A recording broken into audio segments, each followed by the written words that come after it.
Members of Congress, I have the high privilege and the distinct honor of presenting to you His Excellency Benjamin Netanyahu, Prime Minister of Israel.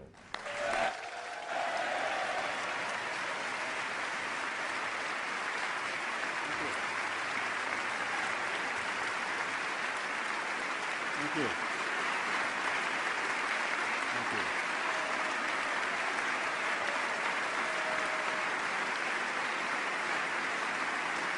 Thank you very much. Thank you.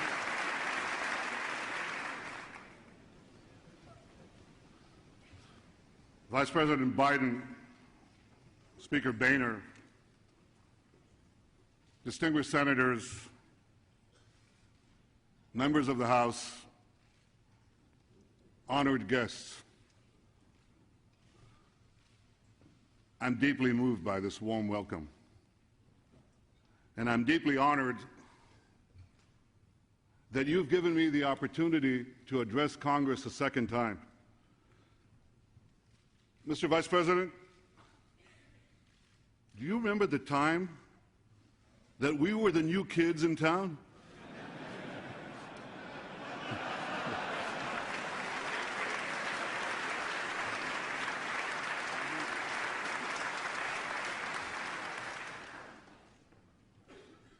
And I do see a lot of old friends here. And I see a lot of new friends of Israel here as well. Democrats and Republicans alike.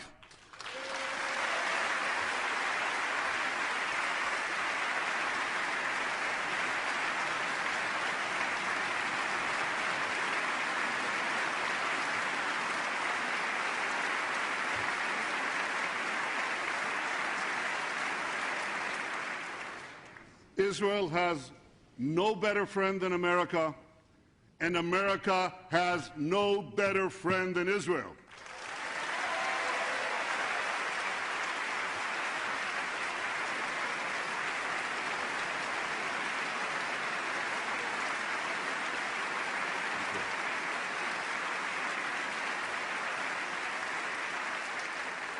We stand together to defend democracy. We stand together to advance peace. We stand together to fight terrorism. Congratulations, America. Congratulations, Mr. President. You got bin Laden. Good riddance.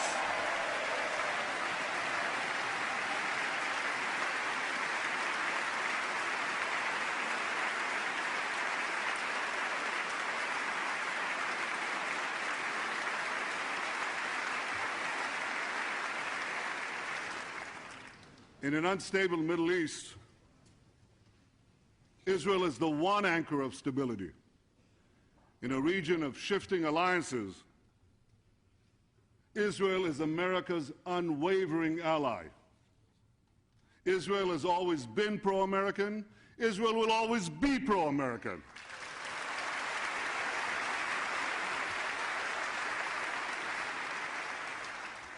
My friends, you don't need to do nation building in Israel. We're already built.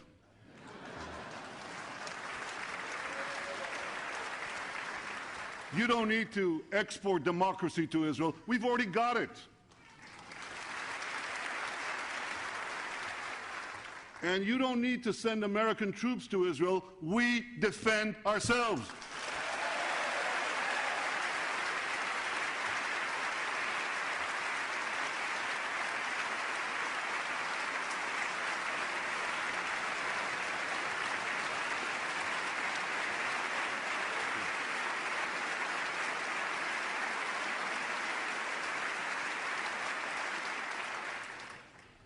You've been very generous in giving us tools to do the job of defending Israel on our own. Thank you all, and thank you, President Obama, for your steadfast commitment to Israel's security. I know economic times are tough. I deeply appreciate this.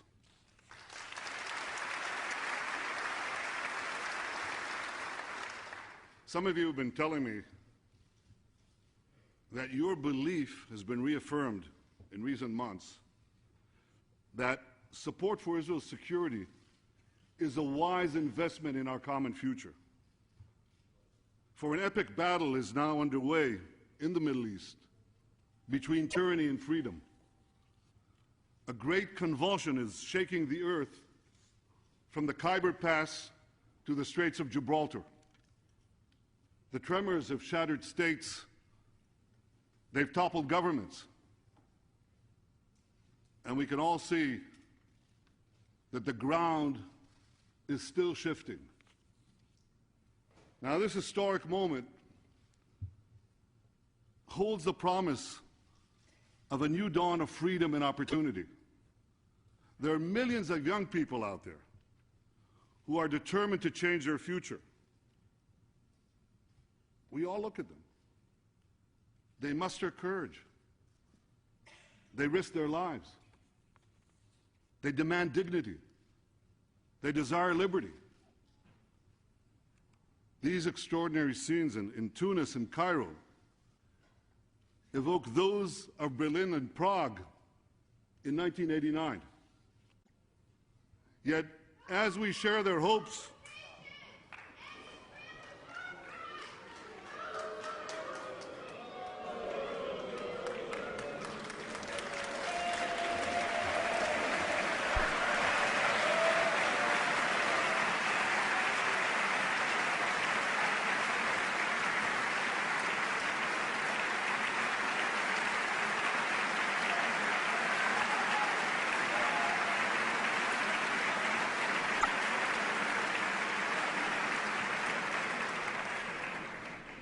you know, I take it as a badge of honor, and so should you, that in our free societies you can have protests. You can't have these protests in the farcical parliaments in Tehran or in Tripoli. This is real democracy.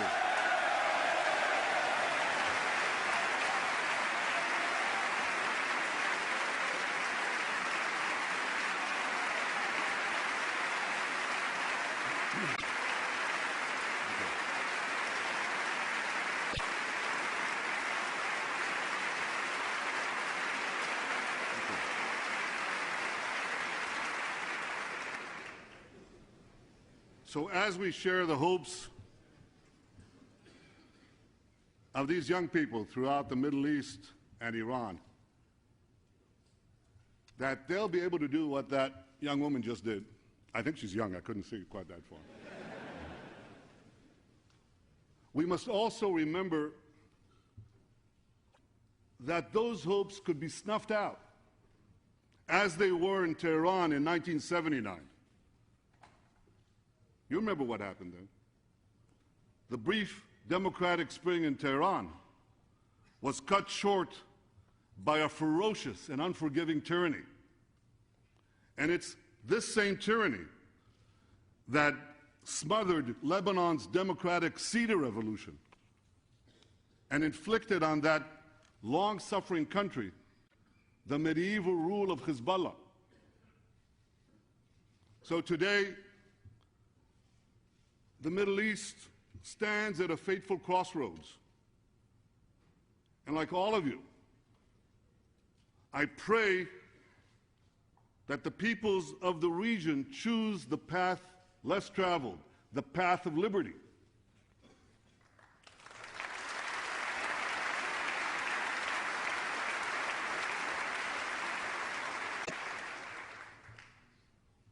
No one knows what this path consists of better than you.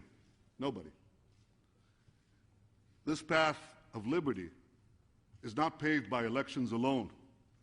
It's paved when governments permit protests in town squares, when limits are placed on the powers of rulers, when judges are beholden to laws and not men, and when human rights cannot be crushed by tribal loyalties or mob rule.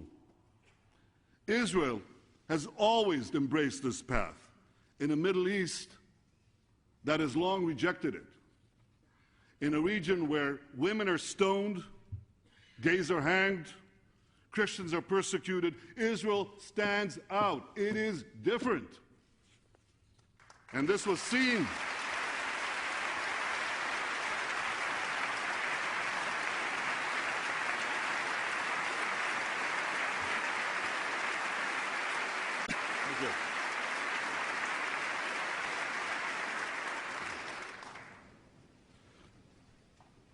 There was a great English writer in the 19th century, George Eliot.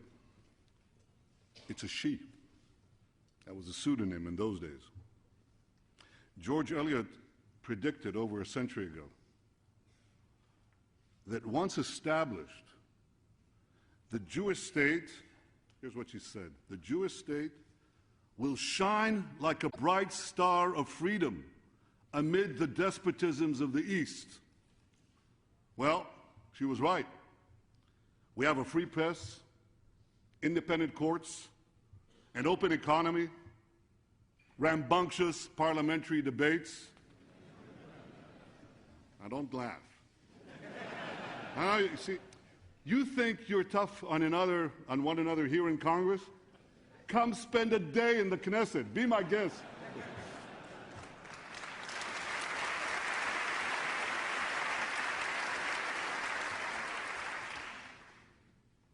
Courageous Arab protesters are now struggling to secure these very same rights for their peoples, for their societies.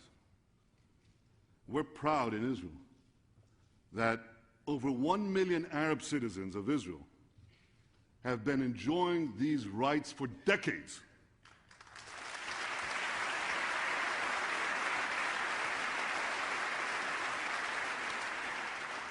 Of the 300 million Arabs in the Middle East and North Africa, only Israel's Arab citizens enjoy real democratic rights.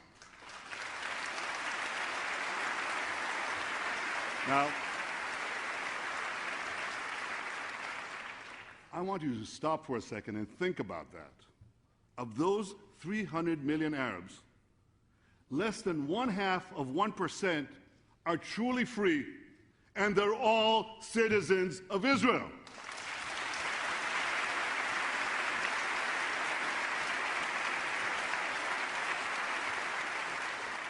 This startling fact reveals a basic truth. Israel is not what is wrong about the Middle East. Israel is what is right about the Middle East.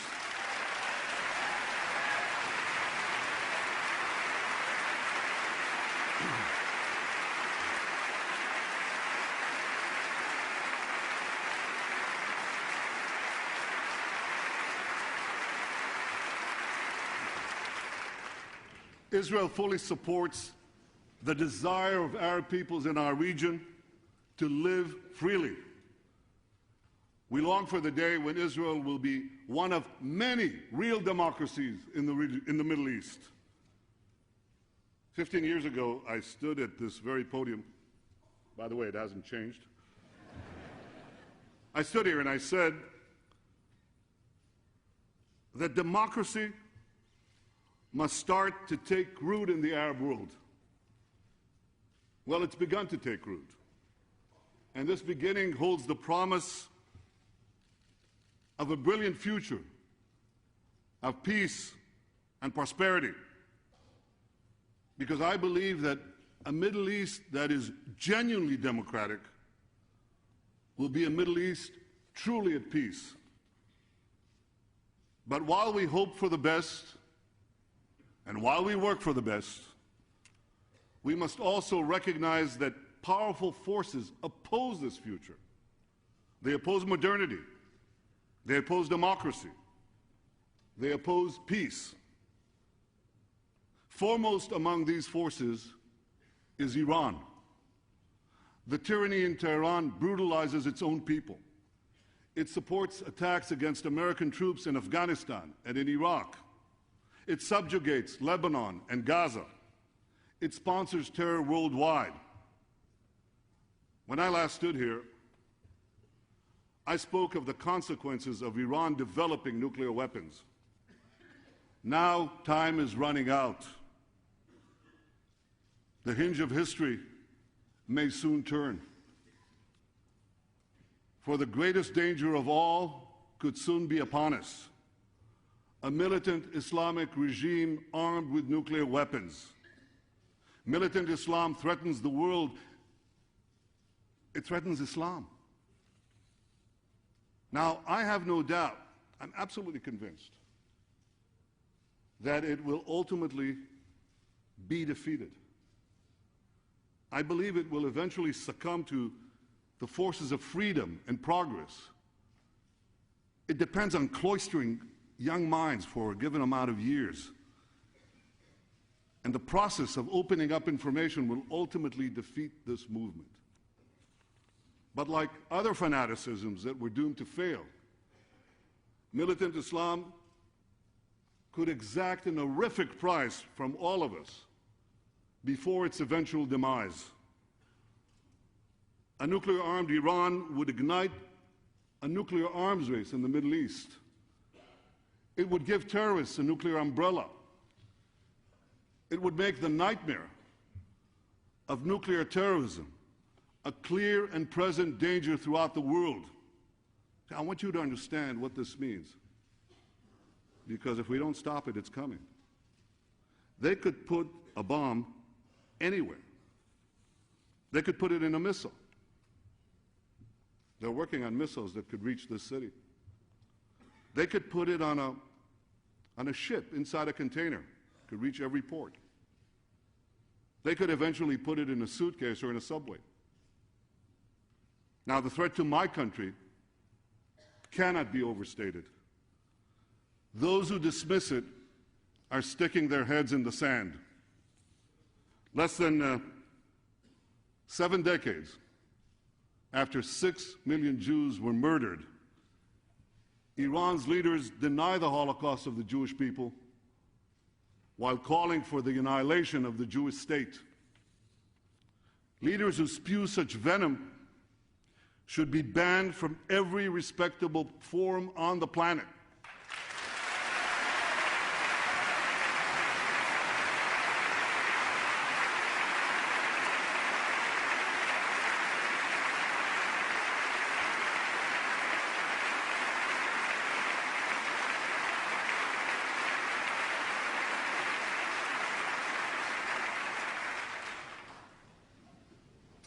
But there's something that makes the outrage even greater. And you know what that is? It's the lack of outrage. Because in much of the international community, the calls for our destruction are met with utter silence. It's even worse, because there are many who rush to condemn Israel for defending itself against Iran's terror proxies. Not you. Not America.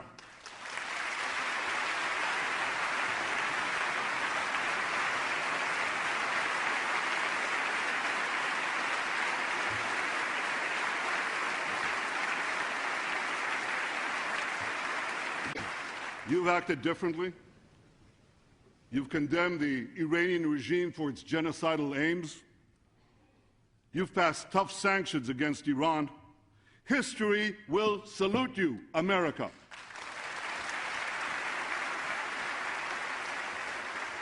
President Obama has said that the United States is determined to prevent Iran from developing nuclear weapons. The President successfully led the Security Council at the UN to adopt sanctions against Iran. You and Congress passed even tougher sanctions. Now, these words and deeds are vitally important. Yet the Ayatollah regime briefly suspended its nuclear weapons program only once, in 2003, when it feared the possibility of military action.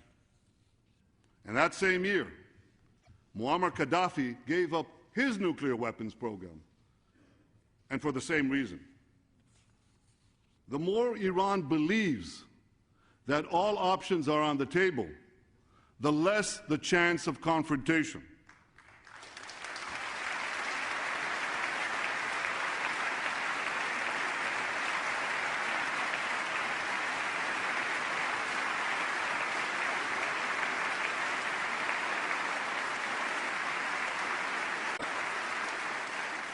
And this is why I ask you to continue to send an unequivocal message that America will never permit Iran to develop nuclear weapons.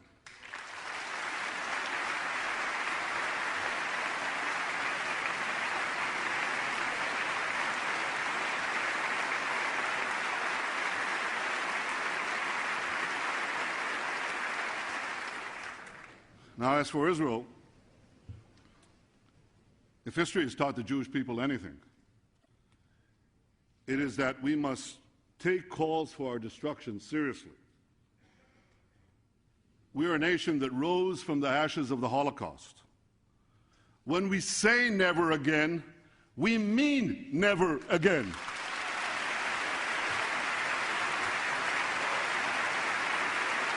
Israel always reserves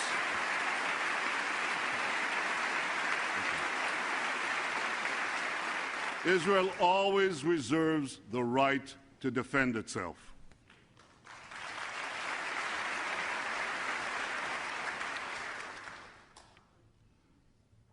My friends, while Israel will be ever vigilant in its defense,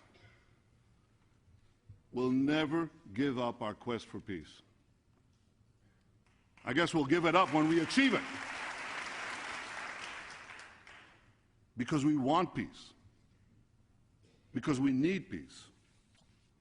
Now, we've achieved historic peace agreements with Egypt and Jordan, and these have held up for decades. I remember what it was like before we had peace. I was nearly killed in a firefight inside the Suez Canal. I mean that literally, inside the Suez Canal. And I was going down to the bottom with a 40-pound ammunition pack on my back, and somebody reached out to grab me, and they're still looking for the guy who did such a stupid thing. I was nearly killed there. And I remember battling terrorists along both banks of the Jordan. Too many Israelis have lost loved ones, and I know their grief. I lost my brother. So no one in Israel wants a return to those terrible days. The peace with Egypt and Jordan has long served as an anchor of stability and peace in the heart of the Middle East. And this peace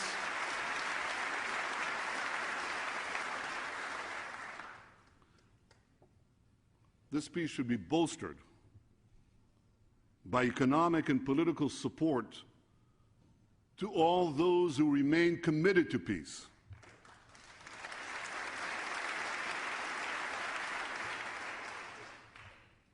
The peace agreements between Israel and Egypt and Israel and Jordan are vital, but they're not enough. We must also find a way to forge a lasting peace with the Palestinians.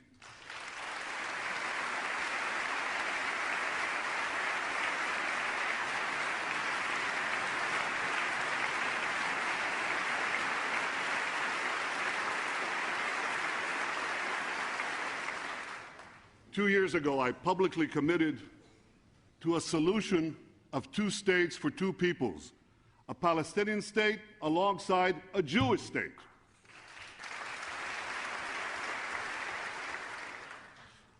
I'm willing to make painful compromises to achieve this historic peace. As the leader of Israel, it's my responsibility to lead my people to peace. Now, this is not easy for me. It's not easy, because I recognize that in a genuine peace, we'll be required to give up parts of the ancestral Jewish homeland. And you have to understand this. In Judea and Samaria, the Jewish people are not foreign occupiers.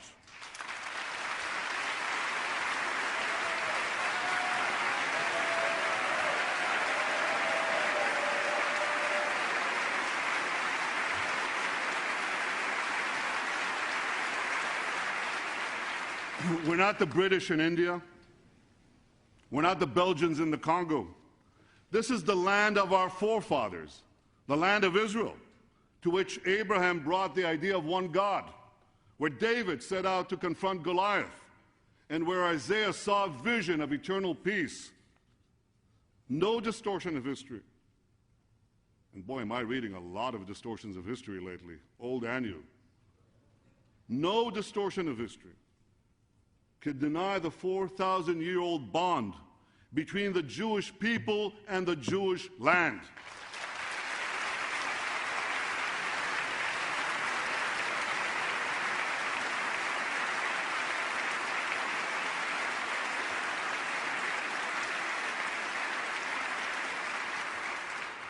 But there is another truth. The Palestinians share this small land with us. We seek a peace in which there'll be neither Israel's subjects nor its citizens. They should enjoy a national life of dignity as a free, viable, and independent people living in their own state.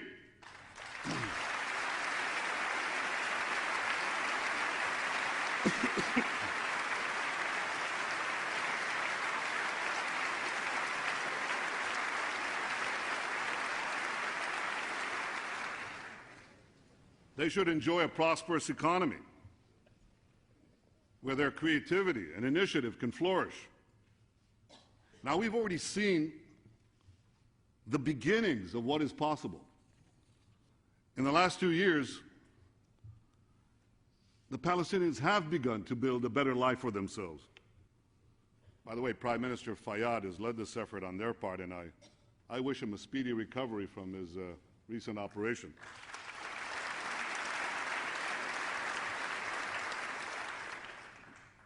We've helped on our side.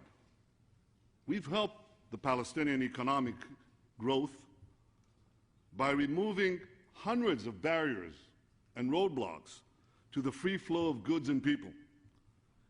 And the results have been nothing short of remarkable.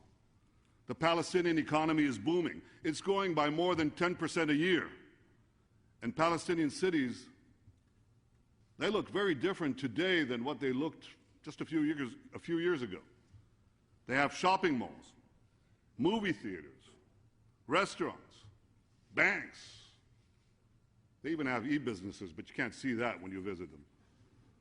That's what they have. It's a great change. And all of this is happening without peace. So imagine what could happen with peace.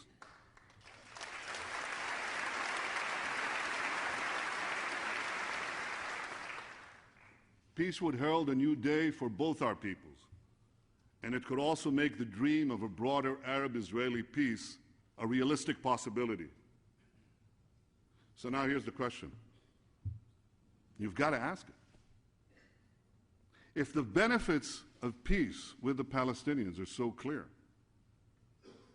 why has peace eluded us? Because all 6 Israeli prime ministers, since the signing of the Oslo Accords, agreed to establish a Palestinian state, myself included. So why has peace not been achieved? Because so far, the Palestinians have been unwilling to accept a Palestinian state if it meant accepting a Jewish state alongside it. You see, our conflict has never been about the establishment of a Palestinian state. It's always been about the existence of the Jewish state. This is what this conflict is about.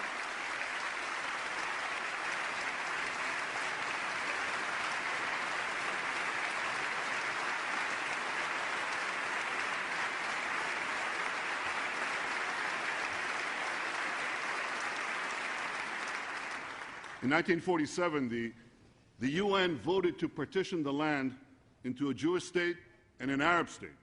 The Jews said yes, the Palestinians said no. In recent years, the Palestinians twice refused generous offers by Israeli prime ministers to establish a Palestinian state on virtually all the territory won by Israel in the Six-Day War. They were simply unwilling to end the conflict. And I regret to say this. They continue to educate their children to hate. They continue to name public squares after terrorists. And worst of all, they continue to perpetuate the fantasy that Israel will one day be flooded by the descendants of Palestinian refugees. My friends, this must come to an end.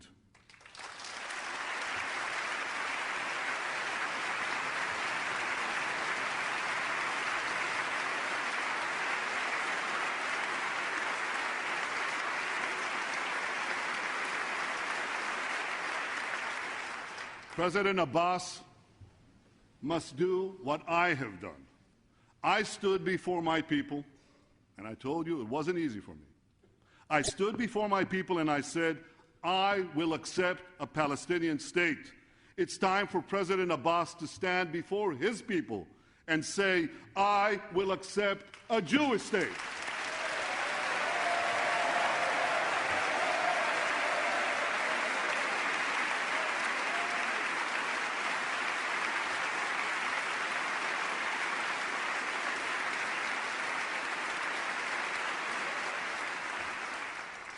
Those 6 words will change history. They'll make it clear to the Palestinians that this conflict must come to an end, that they're not building a Palestinian state to continue the conflict with Israel, but to end it. And those 6 words will convince the people of Israel that they have a true partner for peace. With such a partner, the Palestinian, or rather the Israeli people, will be prepared to make a far-reaching compromise. I will be prepared to make a far-reaching compromise.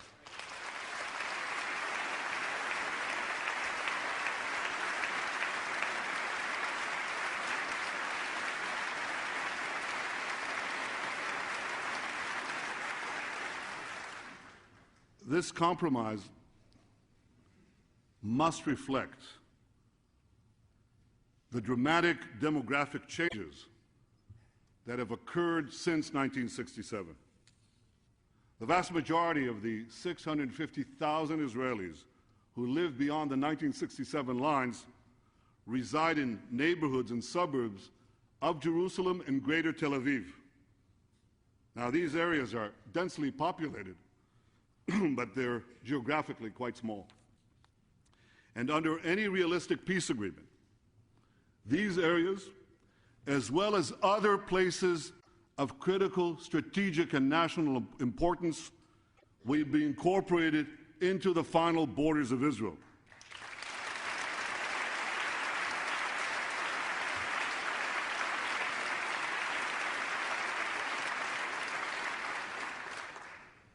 The status of the settlements will be decided only in negotiations.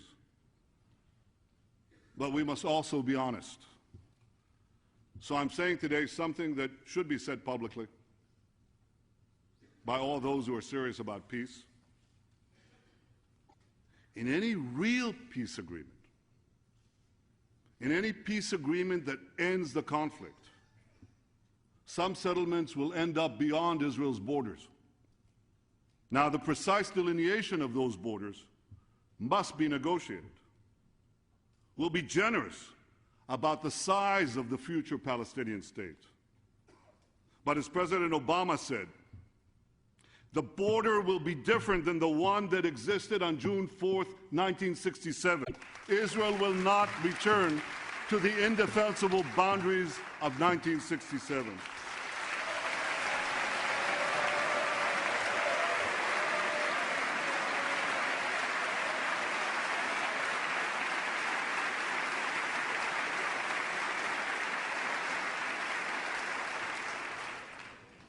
So I want to be very clear on this point. Israel will be generous on the size of a Palestinian state, but we'll be very firm on where we put the border with it. This is an important principle. Shouldn't be lost. We recognize that a Palestinian state must be big enough to be viable, to be independent, to be prosperous. All of you, and the President too, have referred to Israel as the homeland of the Jewish people. Just as you've been talking about a future Palestinian state as the homeland of the Palestinian people. Well, Jews from around the world have a right to immigrate to the one and only Jewish state. And Palestinians from around the world should have a right to immigrate, if they so choose, to a Palestinian state. And here's what this means. It means that the Palestinian refugee problem will be resolved outside the borders of Israel.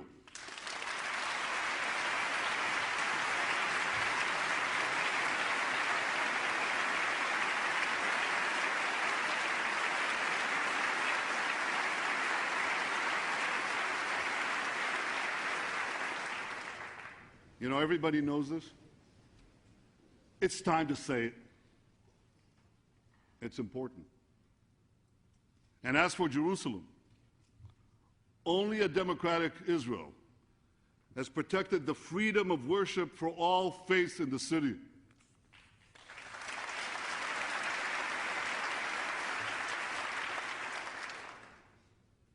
Throughout the millennial history of the Jewish capital, the only time that Jews, Christians, and Muslims could worship freely, could have unfettered access to their holy sites, has been during Israel's sovereignty over Jerusalem.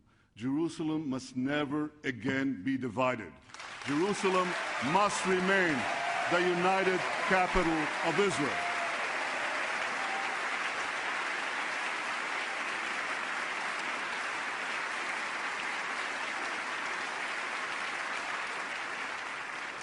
I know this is a difficult issue for Palestinians, but I believe that with creativity and with goodwill, a solution can be found.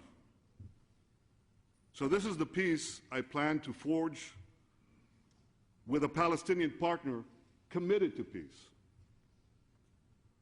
But you know very well that in the Middle East, the only peace that will hold is a peace you can defend. So peace must be anchored in security.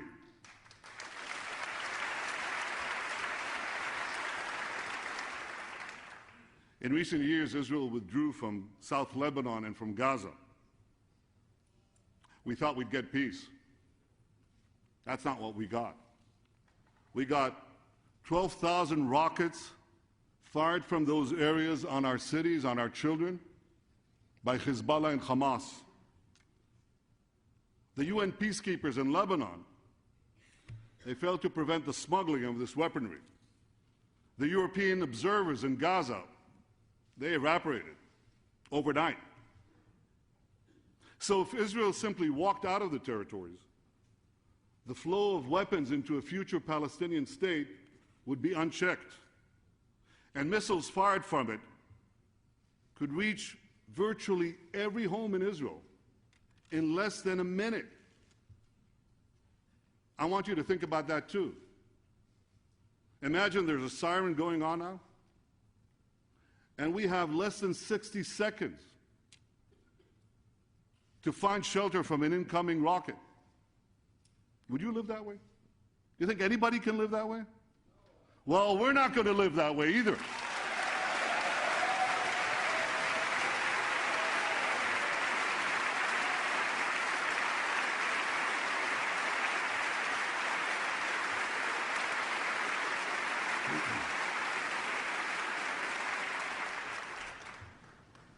The truth is that Israel needs unique security arrangements because of its unique size. It's one of the smallest countries in the world. Mr. Vice President, I'll grant you this. It's bigger than Delaware. It's even bigger than Rhode Island, but that's about it. Israel on the 1967 lines would be half the width of the Washington Beltway. Now, here's a bit of nostalgia. I came to Washington 30 years ago as a young diplomat. It took me a while, but I finally figured it out. There is an America beyond the Beltway.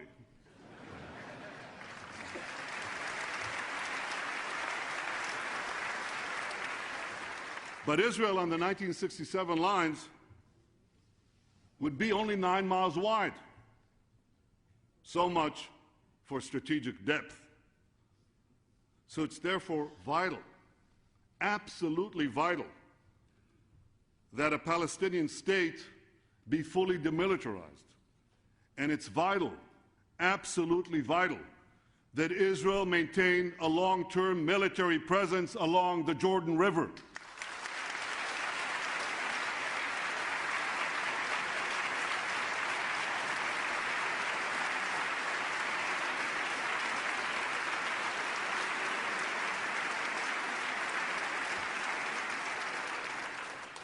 Solid security arrangements on the ground are necessary not only to protect the peace,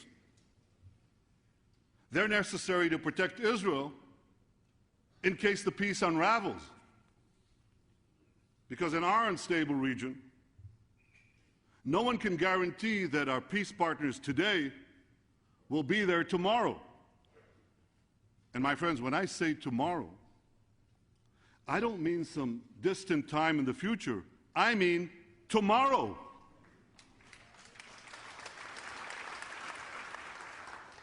Peace can only be achieved around the negotiating table. The Palestinian attempt to impose a settlement through the United Nations will not bring peace. It should be forcefully opposed by all those who want to see this conflict end. I appreciate the President's clear position on this issue. Peace cannot be imposed. It must be negotiated.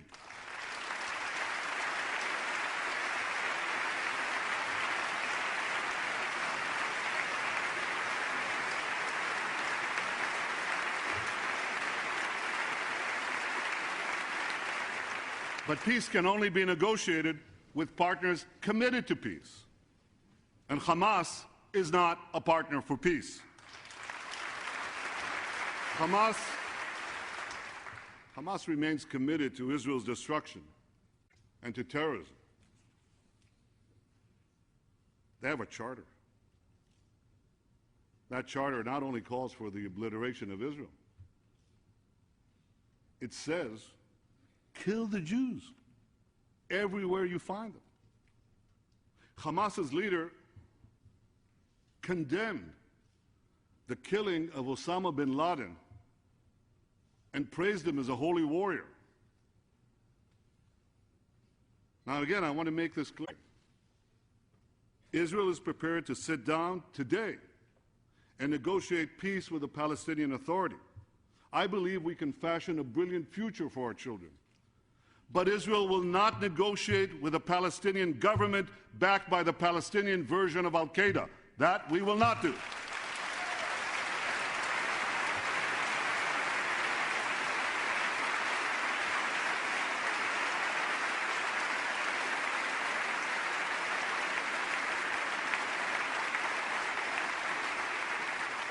So I say to President Abbas, tear up your pact with Hamas.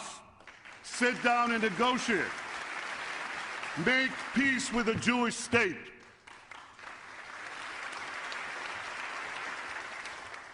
And if you do, I promise you this: Israel will not be the last country to welcome a Palestinian state as a new member of the United Nations. It will be the first to do so.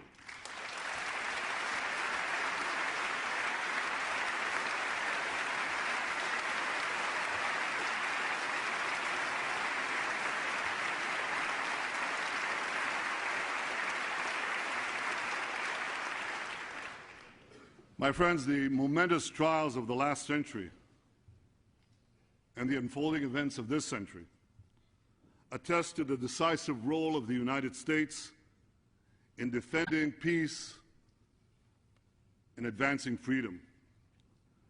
Providence entrusted the United States to be the guardian of liberty. All people who cherish freedom owe a profound debt of gratitude to your great nation. Among the most grateful nations is my nation, the people of Israel, who have fought for their liberty and survival against impossible odds in ancient and modern times alike. I speak on behalf of the Jewish people and the Jewish state when I say to you, representatives of America, thank you. Thank you. Thank you for your unwavering support for Israel. Thank you for ensuring that the flame of freedom burns bright throughout the world. May God bless all of you, and may God forever bless the United States of America.